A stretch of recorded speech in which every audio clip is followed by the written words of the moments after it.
Muy bien, entonces vamos a empezar con otro tipo de acción que también es muy famosa, que es acción conjugación en grupos. Ok, entonces para esto necesitamos fijarnos en algunas cosas. Por ejemplo, dado un grupo G, para cada G en G, se había ya definido una función de conjugación, ¿no? Se había definido una función de conjugación que habíamos denotado por gamma sub G, que iba de G en G, y lo que hacía era que a un elemento, aquí le vamos a poner otra letra, X, lo enviábamos a algo que habíamos anotado X a la G, que era solo por notación esto, Gx, G inversa. Ajá.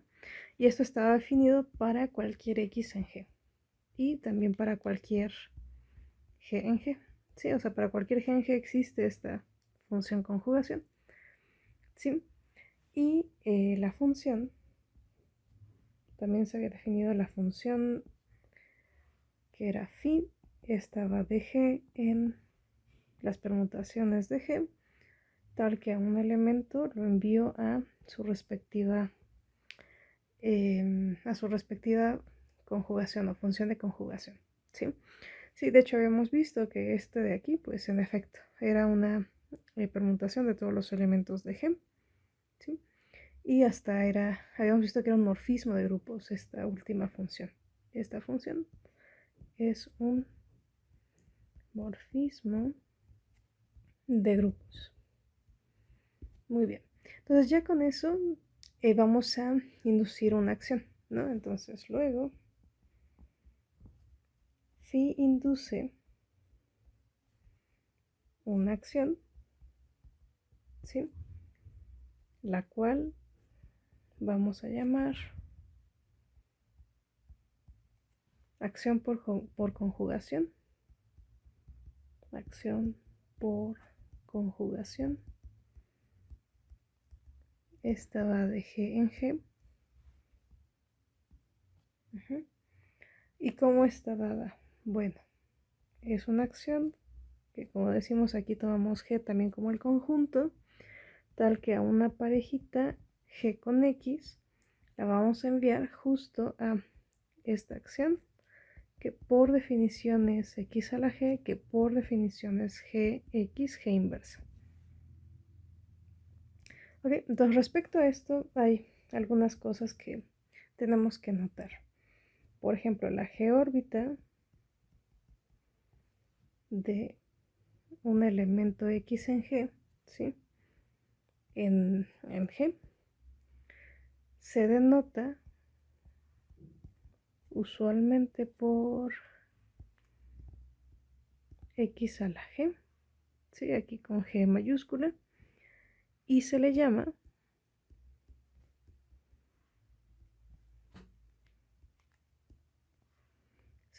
la clase de conjugación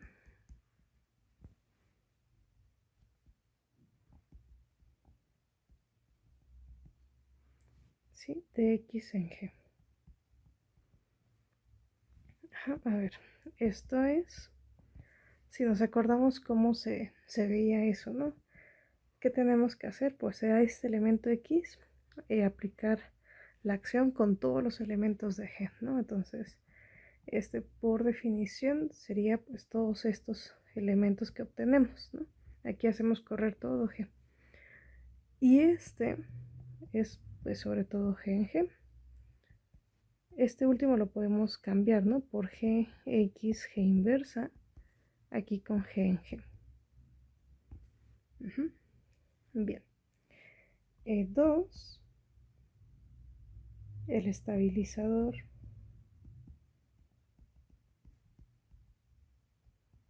de un elemento en G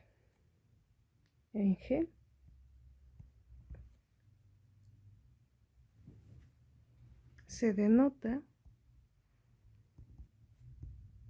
por C sub G de X, ¿sí? Y se le llama el centralizador. Sí, el centralizador de X en G. Esto es, este era el estabilizador, ¿sí? Ahora se va a llamar así y se va a denotar así, CGX, que va a ser el centralizador de X en G. Y por definición, pues van a ser todos aquellos en G, tal que con la acción me dejan fijo a X, ¿no? Pero aquí la acción es conjugar. Entonces todos los elementos G en G, tal que Gx, G inversa me da X. ¿Sí? Y bueno, si tengo esto, este último notemos que es igual a tomar todos los elementos en G, tales que Gx es XG. ¿Sí? Aquí multiplicando por G inversa, por G a la derecha.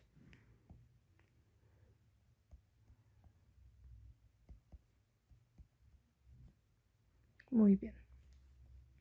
Ahora, 3, el estabilizador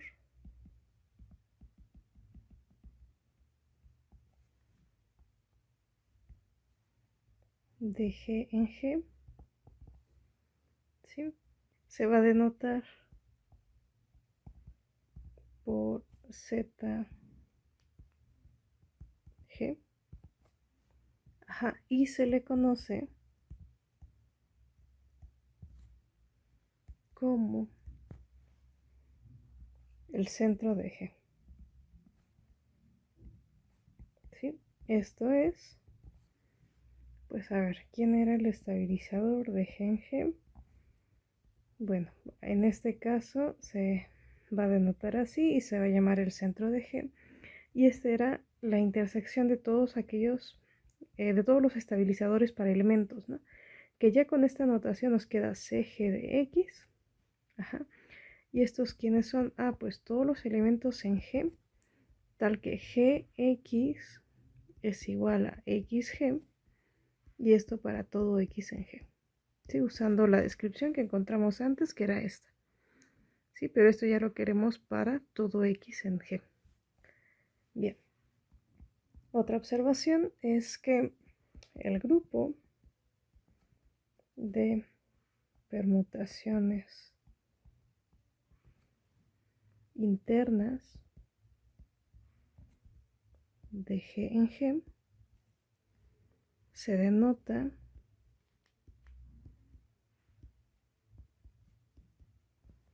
por in de G, así G solito, y se le llama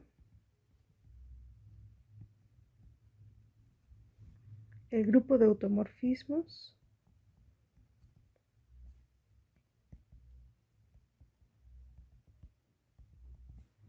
internos de G en G. Sí, bueno, esto es in de G, va a ser por definición este conjunto de permutaciones, ¿no? Tales que pues este IG en un X corresponde a X a la G, ¿no? O sea, aquí tenemos como una descripción más detallada de cómo se ven estos morfismos internos. Se ven mediante esto de acá, que era justo la conjugación, ¿no? Gx, G inversa. Y algo que es súper importante y es contrastante con la acción anterior que vimos, es que a diferencia de la acción por traslación en G, cada IG de G en G es un morfismo de grupos, ¿sí? Entonces, por lo tanto, para la acción por conjugación,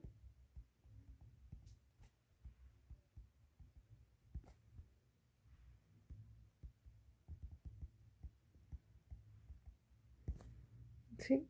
Tenemos que Estas permutaciones internas no solo están contenidas en los automorfismos, sino que es un subgrupo de los automorfismos. Sí, este es el grupo de automorfismos de G. Muy bien, entonces vamos a ver el siguiente teorema. Y este teorema nos dice, para un grupo G, lo siguiente se satisface.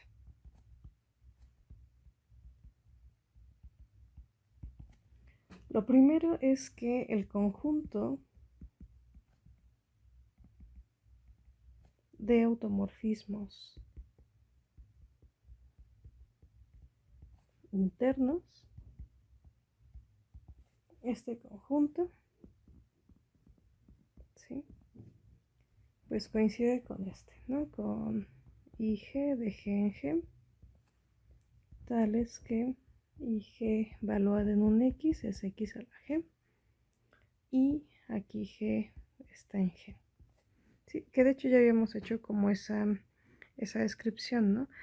¿Quiénes eran estos? Pues eran aquellos tal que a X lo mandabas con la acción, que era G puntito X, pero en este caso tan particular es G, X, G inversa. Y este le habíamos puesto nombre, era X a la G. Entonces, de hecho, esta es bastante inmediata por lo que observamos antes, ¿sí? Este de aquí es un subgrupo del grupo AUT-G, ¿sí? Que este es de automorfismos de G. Ajá. Y el centro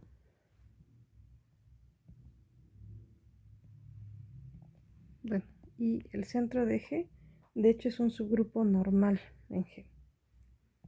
Bien, ahora 2, la aplicación,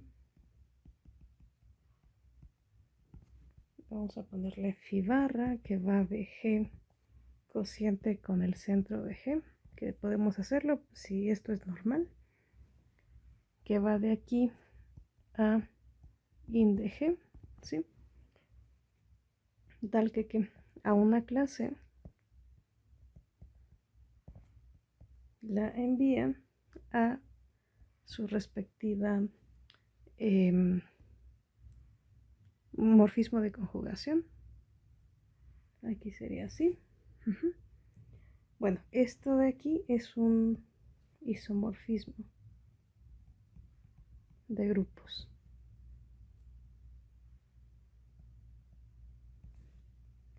Muy bien. Ahora vamos a ver la demostración de esto. ¿Sí? Entonces, nosotros ya habíamos visto algunas cosas antes, ¿no? Entonces sabemos que existe un isomorfismo de grupos, ¿sí? Este está dado de G sobre el estabilizador de G del conjunto, ¿sí?, en el conjunto de permutaciones internas. ¿Sí? Esto se vale de manera general para cualquier acción. ¿Y qué pasaba aquí? A una clase se le enviaba a una permutación que habíamos definido así, phi sub alfa de G, que va de X en X, tal que a un elemento X se le enviaba a aplicar la acción G con X. Entonces, esto es un caso particular. En este caso, pues sabemos varias cosas, ¿no? Que el estabilizador de G en G, sí, porque esta definición la estamos viendo como una acción de G en G, entonces aquí nuestro conjunto también es G. Entonces aquí ponemos el estabilizador de G en G es igual al centro, ¿sí? Y habíamos visto que la acción Gx estaba definida como X a la G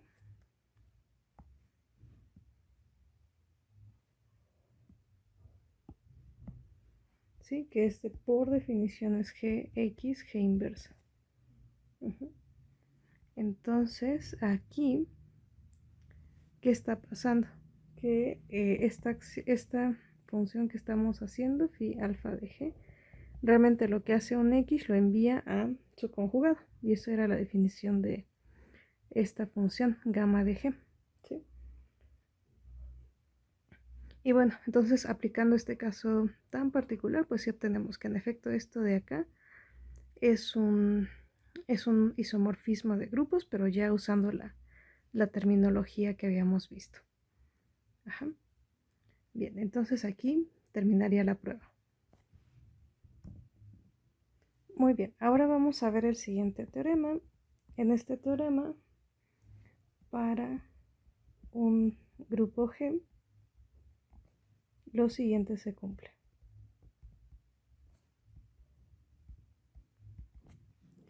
Primero, que la familia de clases de conjugación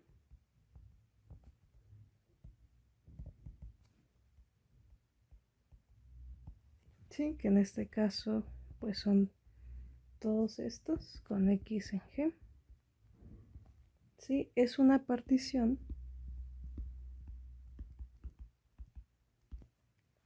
del grupo G. ¿Sí?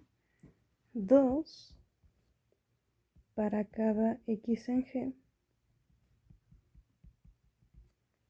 Se tiene que el centralizador es un subgrupo de G y además la cardinalidad de esto que está aquí, que es la clase de conjugación de X, coincide con este índice, el de G en el centralizador. Y por último, que los elementos en el centro corresponden a aquellos X en G, tales que cuando nosotros sacamos su clase de conjugación, ¿no? ¿Cuántos elementos tiene la clase de conjugación de ese X? Pues nos da 1. Y de hecho es un sí solo sí. ¿Ok? Bien, entonces vamos a ver la prueba. Para eso, pues ya habíamos hecho algo previamente, ¿no? Sabemos lo siguiente que se da de manera general para acciones. Uno, que el conjunto de G órbitas, este conjunto que habíamos puesto así, es una partición, ¿no? De X. Segundo, habíamos visto que para cada X en X, el estabilizador de X siempre es un grupo de G y que los elementos, la cantidad de elementos en la órbita corresponde a este índice G y aquí ponemos el estabilizador. Entonces, en este caso particular,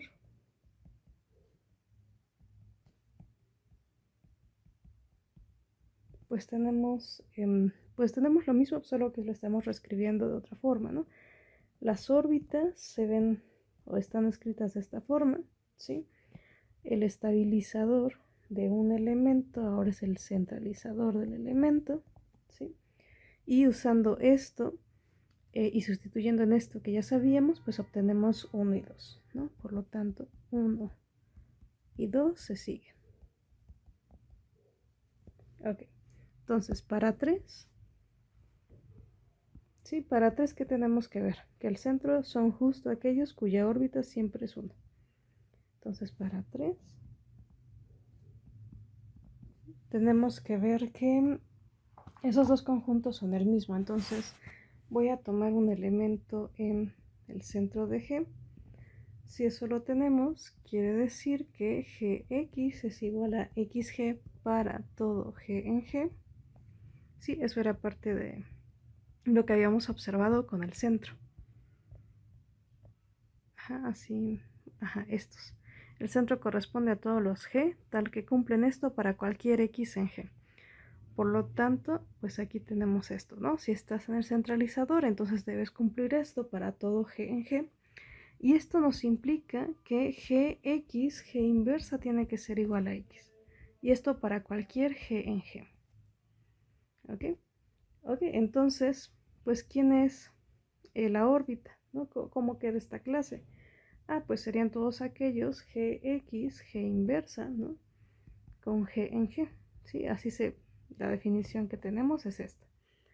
Y si estás en el centralizador, pues todos estos se resumen al mismo elemento. ¿Sí? Solo tiene a X. Y pues esto implica pues que esta clase solo tiene un elemento. Ajá. Y bueno, por otra parte, si suponemos que este conjunto solo tiene un elemento, bueno, supongamos que esto pasa, entonces notemos que en particular pues debe estar este elemento, ¿no? 1 por X por 1 inverso, ¿sí? Porque así son los elementos de acá. Pero este de aquí es X. Y X está, esto quiere decir que X está pues en esta clase. Aquí es X pequeña. Ajá. Entonces, por lo tanto, este conjunto solo tiene un elemento. Ya vi que X está. Entonces, este conjunto solo tiene el elemento X. ¿Y esto qué quiere decir? Quiere decir que para todo G en G se cumple que Gx, G inversa, que es un elemento de acá, forzosamente tiene que ser X, ¿no? Pero esto implica que Gx es igual a Xg para todo G en G. Y esta era la descripción de que X estuviera en el centro de G. Y bueno, aquí terminaría este resultado. Bien, ahora vamos a ver un ejemplo de todo esto. Entonces, ejemplo, vamos a considerar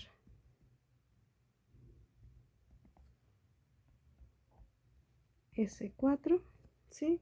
Grupo de permutaciones con 4 elementos que actúe sobre sí mismo. Y sobre sí mismo por conjugación, ¿sí? Por la acción que hemos definido.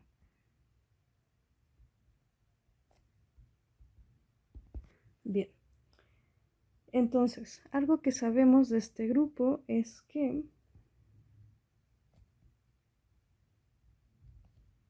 alfa y beta en S4 son conjugados.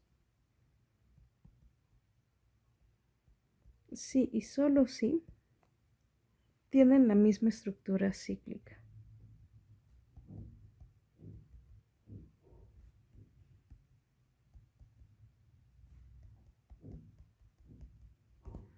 Ok, bien. Entonces, a ver, vamos a tratar de calcular el centralizador de un elemento. Entonces, por ejemplo, consideremos alfa que sea esta permutación 1, 2, 3, 4. Entonces, tenemos que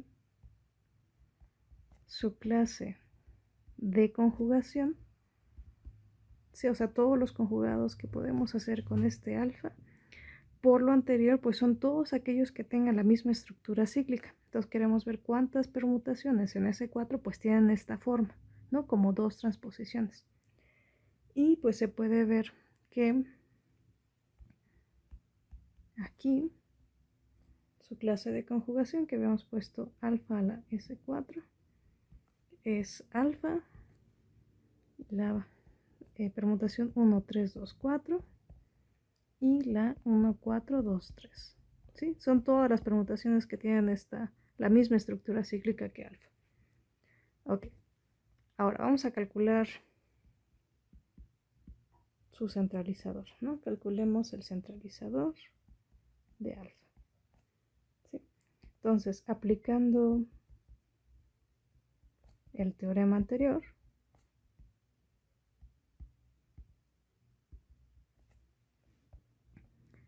justo en esta parte podemos saber cuántos elementos debe tener el centralizador, ¿no?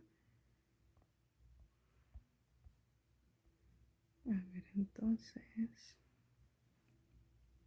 la cardinalidad del centralizador en alfa pues corresponde a este de aquí sobre este de acá, sobre la clase de alfa que ya habíamos visto que tiene estos tres elementos. Entonces nos queda 24 sobre 3 y esto debe ser 8. Quiere decir que este centralizador debemos encontrarle 8 elementos. ¿Sí? Entonces tenemos que encontrar beta en S4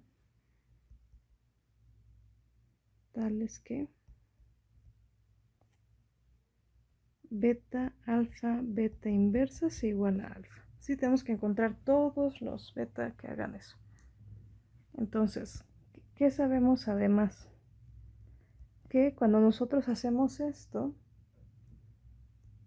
hay otra forma de describir cómo sale la permutación, ¿no? Beta, alfa, beta inversa es toma la estructura de alfa, ¿sí? Y evalúa cada elementito de la estructura en beta. Entonces aquí nos quedaría beta 1, beta 2, luego por la transposición beta 3, beta 4. ¿Sí? Y este de acá queremos que sea alfa, ¿no? Pero alfa, ¿quién es? Alfa es 1, 2, 3, 4, que es alfa. Bien, entonces tenemos que ver de cuántas maneras como equivalentes podemos escribir a alfa. ¿Sí? Y ya beta pues nos estaría asignando cómo es que se ve esa permutación. ¿Sí? Entonces, ahora bien, alfa se puede escribir de las siguientes 8 formas.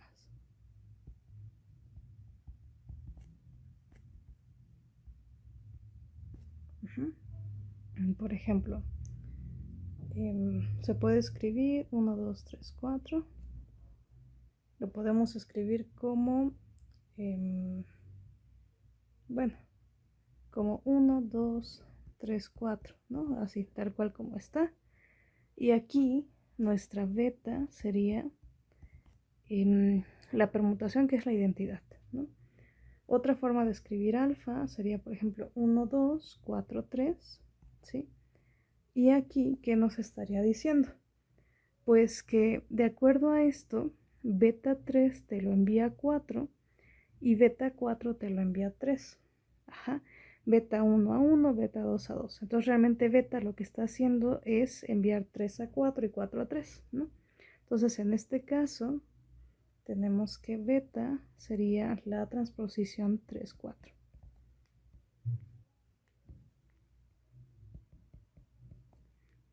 Sí, por ejemplo, 2, 1, 4, 3 es otra forma de escribirlo. Y aquí, por ejemplo, ¿no? Este beta 1 manda el 1 al 2 y beta 2 manda, y beta al 2 lo manda al 1, ¿sí? Entonces aquí lo manda el 1 al 2 y el 2 al 1, y luego aquí el 3 lo manda al 4 y el 4 lo manda al 3, entonces beta sería 1, 2 y 3, 4, que en este caso es alfa. Ajá. Bueno, entonces por ejemplo 2, 1, 3, 4, ¿sí? Esta de nuevo, ¿no? Beta 1 va al 2, beta 2 va al 1, ajá, beta 3 al 3, beta 4 al 4. Quiere decir que beta, pues solo es la transposición 1, 2. Ahora podemos poner 3, 4, 1, 2, que también es otra forma equivalente a escribir alfa. Y aquí lo que hacemos es que 1 lo envía al 3 ¿sí? El 3 lo envía al 1. Ajá, entonces 1 va al 3. El 3 al 1. Y ahora el 2 va al 4 y el 4 va al 2. Entonces 1, 3, 2, 4. Sí, ahora vamos con 3, 4, 2, 1. Sí. Aquí, por ejemplo, el 1 va a dar al 3. El 3 va a dar al 2. Ajá. El 2 va a dar al 4. Y el 4 va a dar al 1. Entonces aquí se cierra. Ajá. Ahora 4, 3, 2, 1. De nuevo, ¿no? El 1 va a dar al 4. Sí, el 1 va a dar al 4. El 4 va a dar al 1, entonces aquí se cierra. El 2 va a dar al 3. El 2 va a dar al 3. Y el 3 va a dar al 2, entonces aquí se cierra. 1, 4, 2, 3. Y por último, 4, 3, 1, 2, que es otra forma de escribirlo. Aquí el 1 va a dar al 4. El 4 va a dar al 2. El 2 va a dar al 3. Y el 3 va a dar al 1. Entonces tenemos este de acá. Entonces todos los elementos que aparecen aquí, todos estos son elementos del centralizador de alfa en S4. Y bueno, esta sería una manera de poder visualizar lo que nos está diciendo el teorema. Claro que aquí estamos usando varios hechos, ¿no? Que ya sabemos en este grupo S4 que se puede, ¿no? Que es, por ejemplo, este tipo de forma de las permutaciones cuando conjugamos, pues fue realmente útil para determinar cómo son estos elementos. Bien. Bien, ahora veamos este teorema que nos dice, sean G un grupo y H un subgrupo de G. Entonces, H es un subgrupo normal de G si y solo si existe un conjunto XY con I en I, ¿sí? Subconjunto de G, tal que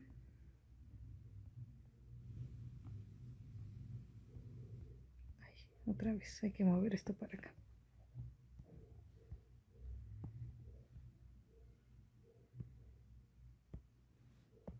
Existe un subconjunto de G tal que H se ve como una unión sobre todos estos elementos de las respectivas clases de conjugación.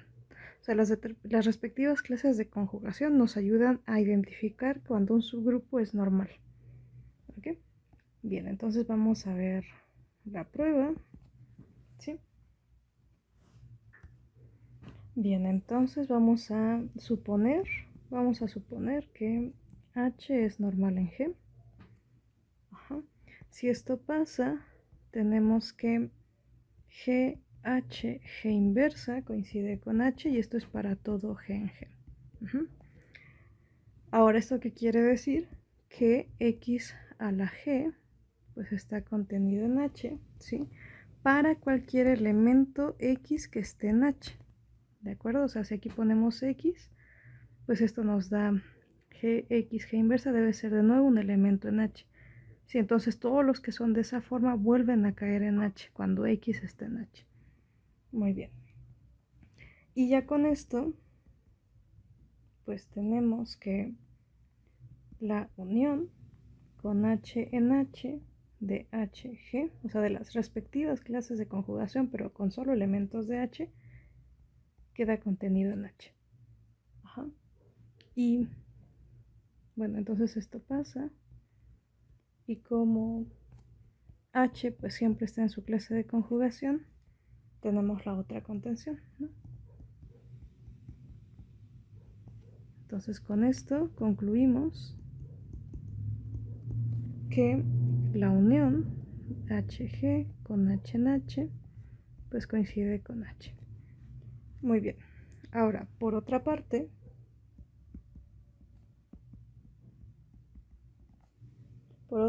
pues vamos a suponer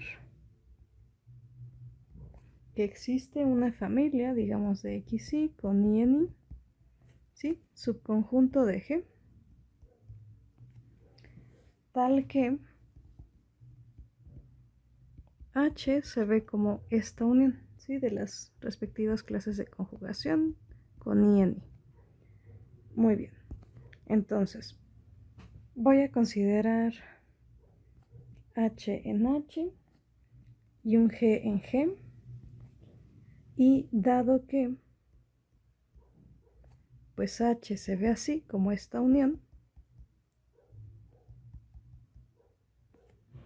pues sabemos que existe un J en este conjunto de índices y existe un T en G, tal que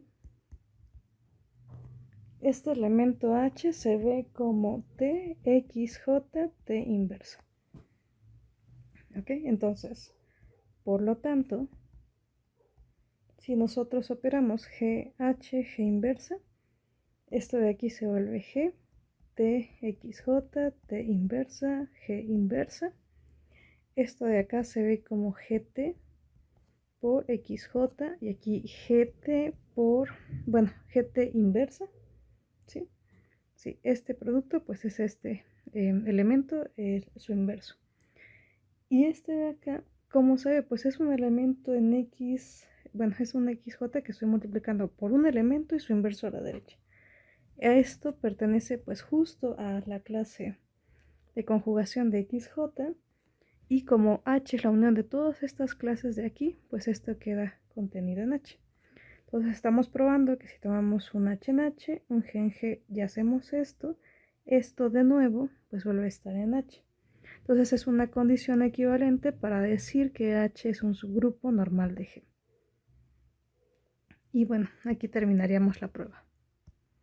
Muy bien, entonces vamos a ver el siguiente resultado que nos dicen. Sean G un grupo finito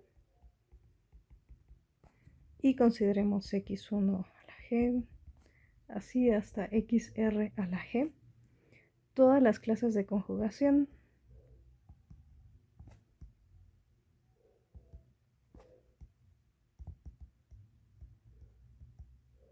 de G. Sí, aquí por ejemplo dos elementos podrían estar en la misma clase, entonces en teoría pues tenemos que usar como un índice, ¿no? Con todas las clases de conjugación de G que sean ordenadas de la siguiente manera, ¿sí? Vamos a poner x1g, su cardinalidad es menor que la cardinalidad de x2 a la g y así sucesivamente hasta la cardinalidad de xr a la g. Sí, o sea, también nos ordena pues el tamaño de estas clases. ¿Ok? Entonces, supongamos que está así ordenado. Entonces, sucede que esta igualdad se da. La cardinalidad de G es igual a la cardinalidad del centro de G más una suma desde Q más 1 hasta R de estos índices G y el centralizador de X a la Y, ¿sí? Todos estos, donde estos elementos x1g, su cardinalidad coincide con la cardinalidad de x2g y así sucesivamente hasta la cardinalidad de xqg, ¿sí? De estas clases. Todas estas cardinalidades son 1, ¿sí? Y ya el que le sigue, que es q más 1g, aquí ya es mayor estricto que 1. Bien, entonces vamos a ver la prueba, ¿sí? Vamos a supongamos que la cardinalidad de x y a la g es igual a 1, ¿sí? Para y menor o igual que q y que la cardinalidad de x y g pues es mayor que 1 estricto para todo y mayor estricto que q. Ajá. Entonces, ¿qué sabemos? Sabemos que las clases de conjugación forman una partición.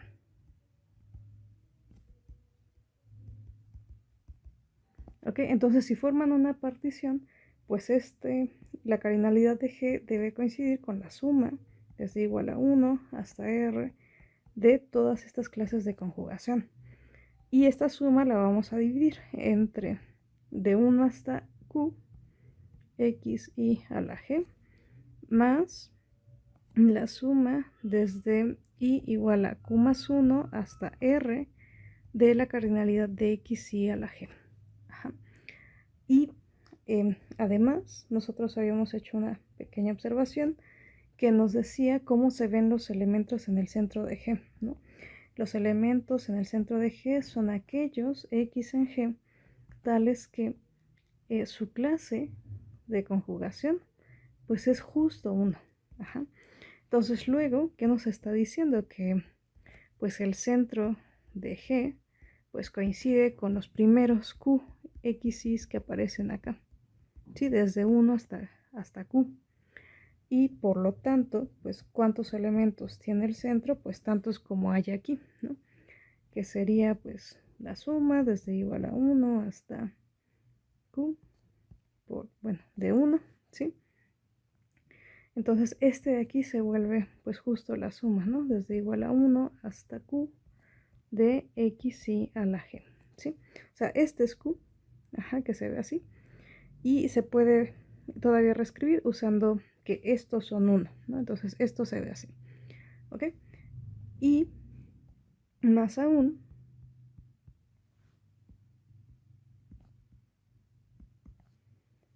sabemos que X, Y a la G, este de aquí, su cardinalidad coincide con este índice CGXY, ¿sí? Y esto se vale para cualquier elemento, ¿sí? Para cualquier Y, ¿ok?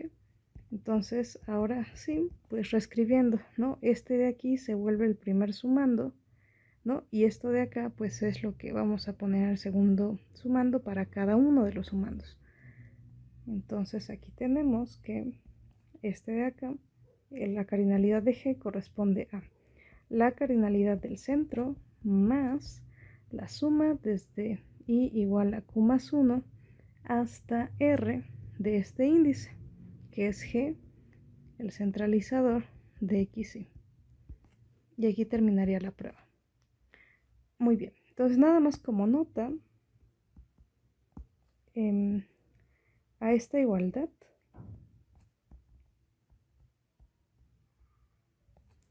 se le llama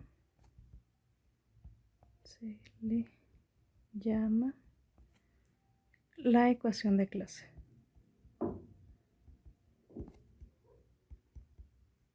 ¿Sí? A esta última igualdad. Muy bien.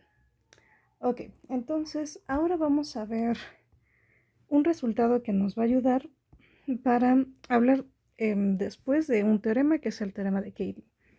Ok, entonces es una versión más sencilla del teorema de Cayley que nos dice sean G. Bien, entonces sea G un grupo finito. ¿Sí? Lo vamos a pedir también abeliano. Y vamos a considerar P un número primo. Muy bien, entonces si P divide a la cardinalidad de G, entonces G tiene un elemento de orden P. Sí, o sea, primero vamos a trabajar sobre grupos finitos que sean abelianos.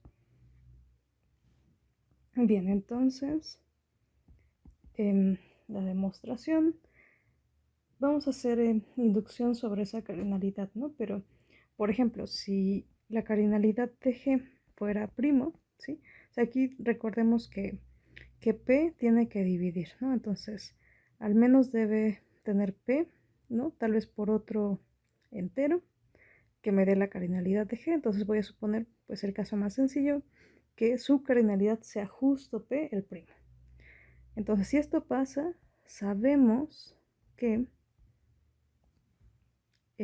para todo elemento que esté en G pero que no sea el neutro, se tiene que el generado por dicho elemento es todo G. Ajá, eso es por el teorema de Lagrange. Bien, ahora supongamos que P divide a N y N es justo la cardinalidad de G, ¿sí? Como P divide, entonces lo primero que podemos observar es que la cardinalidad de G pues es mayor o igual que 2. Bien. Ok, estamos bajo el supuesto de que es abeliano, ¿no? Recordemos eso siempre. Entonces, sea A, pues un elemento en G que no sea el neutro, ¿sí? Y consideremos, pues el generado por ese elemento que digamos es H. Entonces vamos a hacer aquí unos casos. Caso 1 es que P divide a el orden de H, ¿sí? Si P divide el orden de H, pues podemos aquí considerar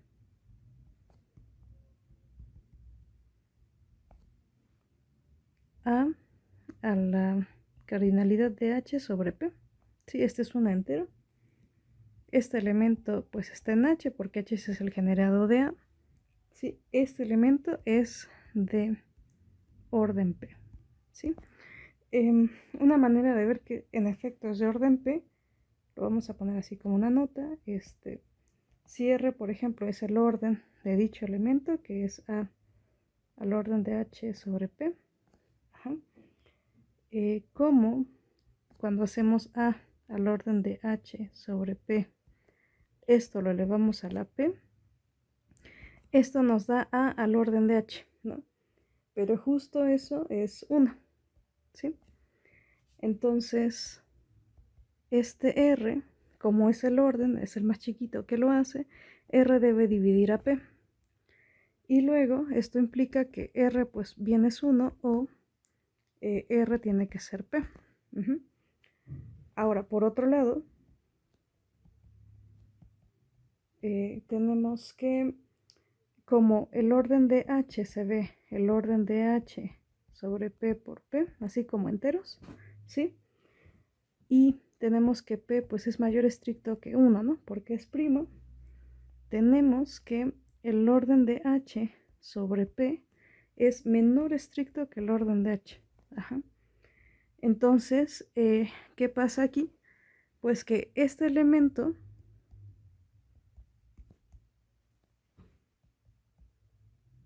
¿sí? Que es A la orden de H sobre P, tiene que ser distinto de 1, ¿sí? ¿Por qué? Porque habíamos visto que, bueno, habíamos considerado H como el generado de este elemento A, pero justo esto también coincide, ¿no?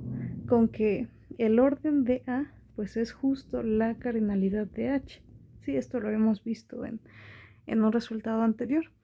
Entonces, a una potencia que sea más chica que su orden, pues no puede ser 1, ¿no?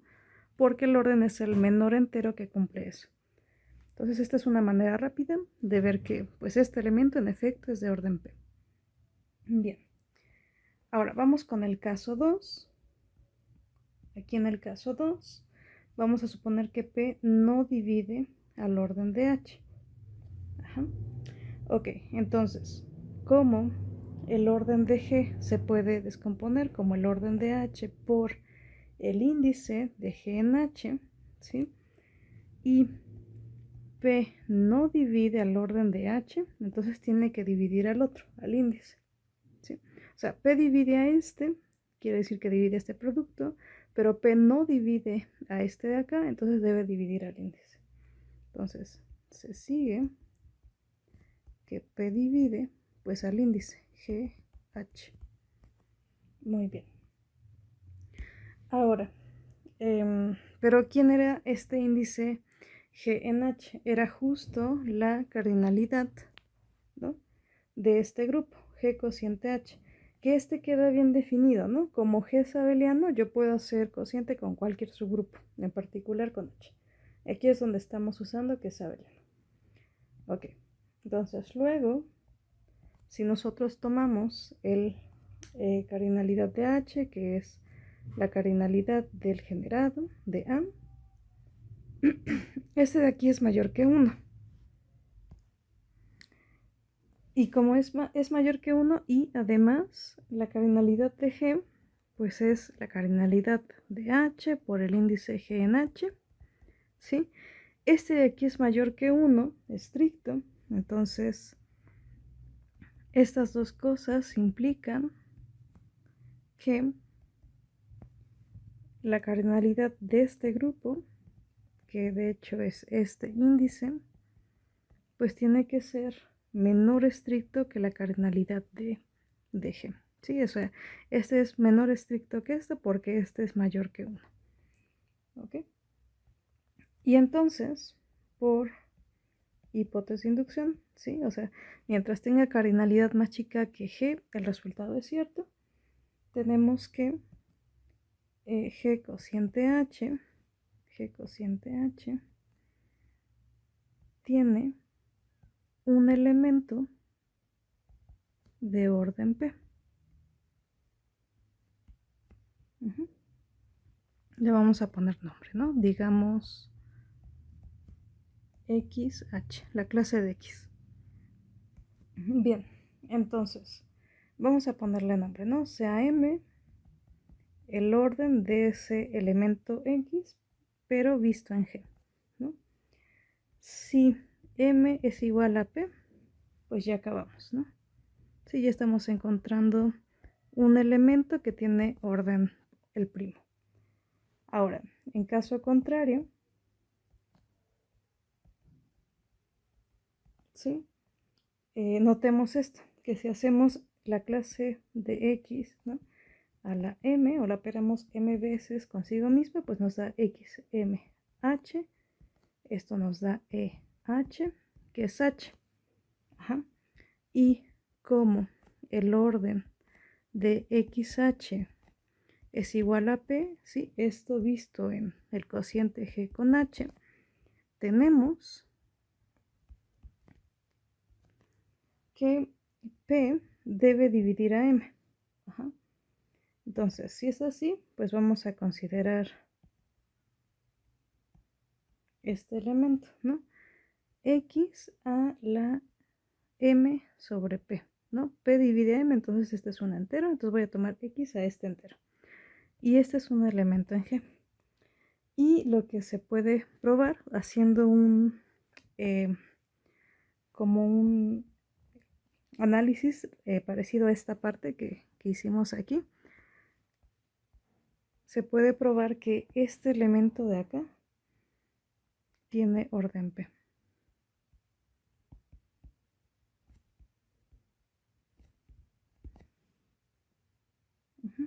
Y bueno, ya con eso tendremos el resultado de este lema.